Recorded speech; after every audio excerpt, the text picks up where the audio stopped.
Good morning, beautiful students. Mobility with Miss Megan. Today we're going to do something a little bit different, and I'm going to read a story. So we're going to have story time with Miss Megan, and we're going to read about a little boy named Elliot who uses a cane.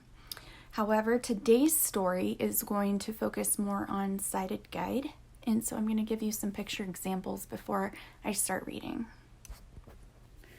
So this is an image I found of sighted guide, and the lady is grabbing at the elbow because they're about the same height. And a child, you would do the same grasp, but you would do it lower on the wrist. This kind of shows us the stance, adult or child. The person who is sighted guide or human guide is one step slightly in front of the person who is being guided. And in our story today, we're going to talk a little bit about narrow areas. And so this is what that would look like. The sighted guide drops their arm behind, and then the person that's being guided knows to take a step behind that individual and follow them through narrow spaces or crowded areas. So I wanted to give you a little bit of context with those pictures. Those are from the Braille Institute that I referenced, again for adults and for kids, and we modify for little kids by having them hold at the wrist for sighted guide. So the first story I'm going to read from Travel Tales, which was written by Julia Halpern Gold, Robin Weinstock Adler, and Shelley Fausch Jones. Is a storybook that I use to kind of hit on some of our vocab words. And so I'm going to read about Elliot, and the first story is called You've Got a Friend. Elliot is a little boy who was born blind. He lives with his mom and dad. Elliot has an older sister named Shauna and an older brother named Matthew. Rusty is their dog. Elliot likes to go different places with his mom and dad. They go to the park, to stores, and to his grandparents' house. What places do you go with your mom and dad? When Elliot goes outside, he holds onto his mom and dad so he doesn't get lost or bump into things. Mom and dad are sighted guides. They can see where to go, and they show Elliot the way. They guide him. Elliot holds onto mom's wrist. He holds on tightly and curls his fingers around her wrist. Elliot walks behind Mom just a little bit. She tells him when they come to a step or an obstacle in their path. Dad and Elliot have a special code all their own.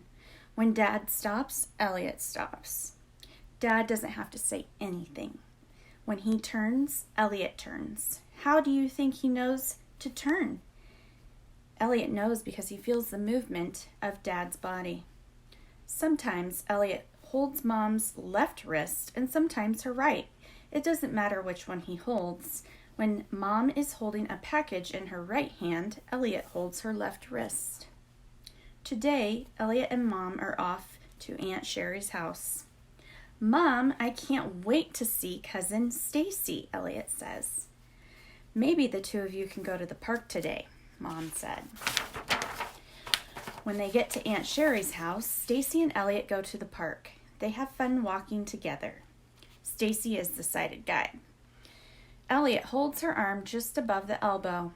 This is how Elliot holds on to anyone who is the same height as he is. Stacy tells Elliot when they are coming to a curb. Elliot knows that when they come to a curb, she will stop to look for cars. Elliot listens. Boom! A car passes. Now it is all quiet. Stacy steps off the curb. She waits for Elliot to feel the edge of the curb with his foot so he can step down off the curb.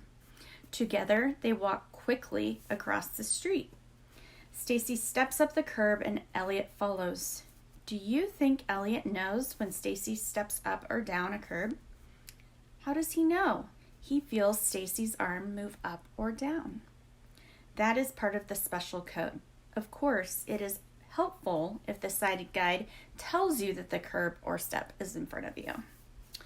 As they walk to the park, Stacy and Elliot talk.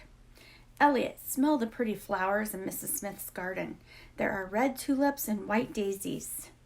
They smell good, Elliot replies. I'm sure glad it's spring. No more hat and mittens. Here we are at the gate to the park. Hey, we're not going to fit, the opening's too small, says Stacy. That's easy, replies Elliot. Put your arm behind your back and I will follow behind you. This is called narrow passage technique. Stacy puts her arm behind her back. Elliot moves behind her so he can follow her through the gate. Using sighted guide technique makes makes it easy for us to walk together, says Stacy. I'll beat you to the swings. No kidding, you're in front of me, yells Elliot. Let's go. Stacy and Elliot have fun playing at the park all afternoon. So, this is something that you guys can practice at home. When you're walking with a sighted guide, your student will stand 1/2 step behind and to the side, grasping the wrist or the elbow, depending on how tall they are. And then when going through a narrow space, the guide, the person leading, will put their arm behind his back and the child or student will move behind him. So that's something you can practice reviewing this week. If you have any questions, please contact me. Let Miss Megan know. This is a good review for some of those of you that have been doing this for a while. I have some students that only utilize this in unfamiliar spaces or at nighttime. I have some cane travelers that will use it occasionally because it's more efficient, they feel sometimes. Other times they feel their cane is more efficient. So it's really up to the traveler, and they should advocate for sighted guide or human guide if appropriate. So have fun reviewing, guys. I hope you like this story. I have a bunch of these so I can continue having some story times if you like this. Have a great week, guys. Enjoy. Bye.